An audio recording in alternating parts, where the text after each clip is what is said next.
Fridge খুলে দেখি কয়েকটা চিংড়ি মাছ রয়েছে। আর সকাল থেকেও ঝিরিঝিরি বৃষ্টি, বেশি কিছু ঝামেলা জাটি করে রান্না করতে আজ আর ইচ্ছা করছে না। তাই খুব সিম্পলভাবে চিংড়ি মাছ দিয়ে একটা তরকারি করলাম।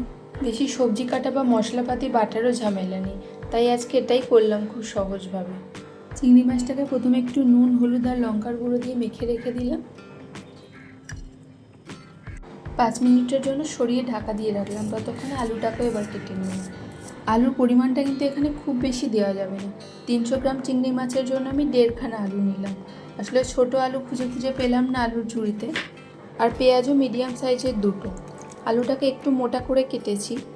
এবার কড়াইতে অল্প একটু সর্ষের তেল দিয়ে চিংড়ি মাছগুলোকে ভেজে নেব। তেলটা গরম হয়ে গেলে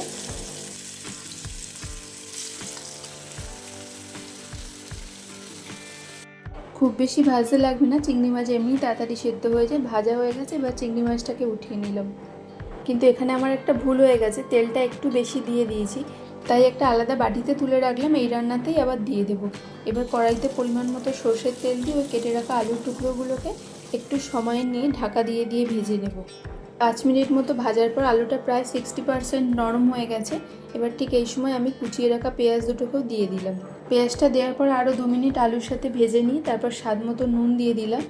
আর এর মধ্যে পরিমাণ মতো হলুদ গুঁড়ো আর লঙ্কার গুঁড়োটা দিয়ে দিয়েছি।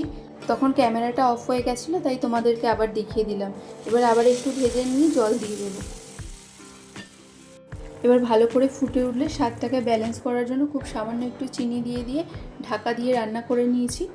আলুটা পুরো সেদ্ধ হয়ে যাওয়ার পরে চিংড়ি মাছ ভাজাগুলোকে দিলাম আর তার উপর দিয়ে চিংড়ি মাছের তেলটাকেও দিয়ে দিলাম।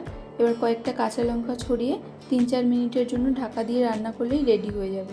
তোমাদের রেসিপিটা ভালো লাগলে একটা লাইক করে দিও। বাই।